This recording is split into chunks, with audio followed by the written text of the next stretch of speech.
It is my honor and pleasure to present Bassem. I wish you all happiness, freedom, and lots of laughter. It is said that the freedom of any people can be judged by the volume of their laughter. Thank you very much. Oh, I love that. Volume of our laughter. And Bassem Youssef joining us this morning because he's coming to Tampa, from what I understand, for the first time later this week. Yes, I'm very, very What's excited. taking you so long? I don't know, pandemic. Good excuse. We'll give that to you today. I think we can use that excuse for the next 10 years. Like, why didn't you call me? Pandemic. I'm not stronger than a virus.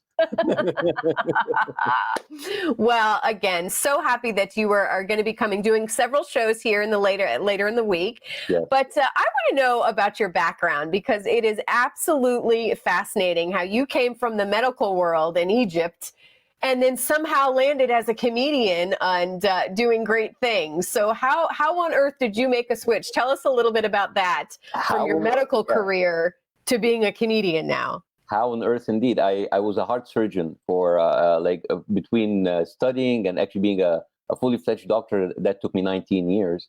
And of course, like I always say, that in the Middle East, we do that for the only logical reason, which is to please our parents. And then the Arab Spring happened, and the revolution in Egypt happened. And then I suddenly found myself doing these YouTube videos satirizing the state-run media. I know that in America, you kind of like still getting to know expressions like fake news, but we had those for 7,000 years.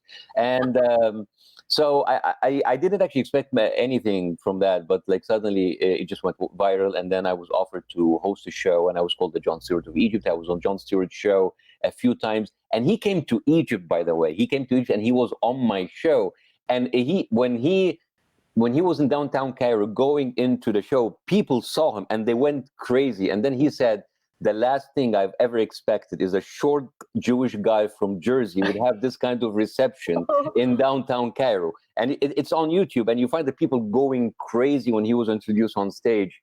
And it was a very, very, very, very interesting run. And I'm very, very grateful for the time I spent on the show. But do you still keep in touch with him?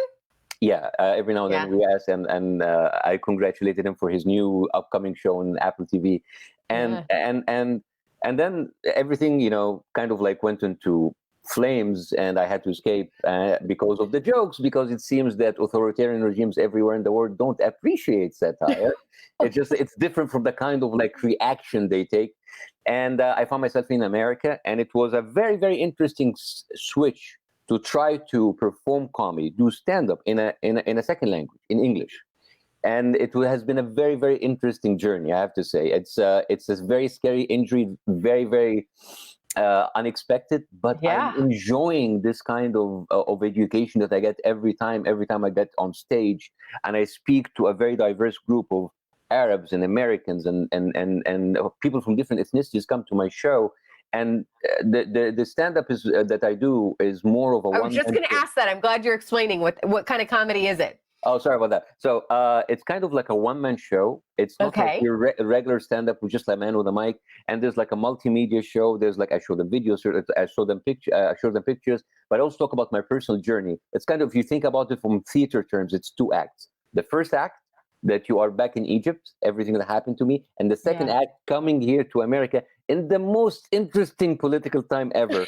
And I compared both of them, and people seem to like it, and I'm very excited to do it in Tampa. Oh, I love that. Well, we've been showing the dates. We probably only have 30 seconds left. You were also working on a kid's book that's all about diversity as well. I want you to plug that real quick, because I just think that's awesome. It's called The Magical Reality of Nadia. It is published by Scholastic, and it's already available in pre-order, but it's going to be available in February, and I'm very excited about this. There's like ancient history, there's magic, and there are adventures and little kids. Again, you never know with you. I just feel like your background and your resume is just awesome. And can I add one thing? Yes. I'm also vegan, which makes me I'm an Arab vegan, which makes me scary and annoying. So it's kind of like I've got the whole package. I mean, like what? There is nothing annoying about you. You are very charming, and we can't wait to welcome you here in Tampa. I'm just trying to be gluten-free, and I can't be able to succeed in that area. So I'm trying my best. I'm trying my best. All right. Well, safe travels. Safe travels. You have a couple shows. We'll make sure and get all those details on our website so it's easy for people to get tickets. All right. Take care. Thank you.